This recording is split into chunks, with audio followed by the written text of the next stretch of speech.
Hello guys. We already done shopping and we just already slept.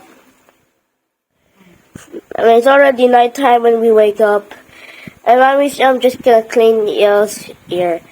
The reason that mommy has that little thing on her head. Oh, it's so big. Yeah, oh, grabe. And see this. I'll show it. Okay, let's see what. Nawala tuloy. Asan na? Naihangin, baby. Did you see it? No. Wait. Who will be the next? Me. Reason you actually have a like the little thing that you like take for your ear, but it has like light on it. But I just don't see a rock kay Ichan. Right here. Ichan broke it. Yeah, bad. But Wait. Daddy has What? one. Yeah, that little yellow thing. Why does Ichan kind of look like a me thing? Dun dun dun.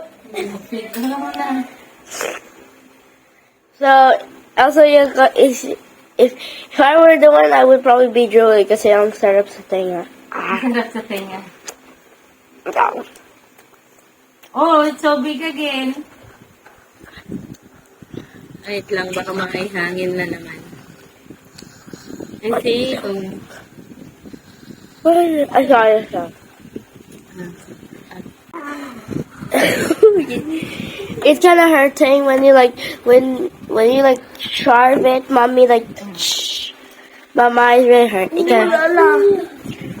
it's so hard. They're small, medium, big. You'll be the next, Ichan. No, go. Ay, ikaw ba? Yeah. Can I see the inside? Oh, lang. sheesh. The feeling is so nice to get some Massage. sarap sa feeling. There, and they're big. Yes. Oh my god.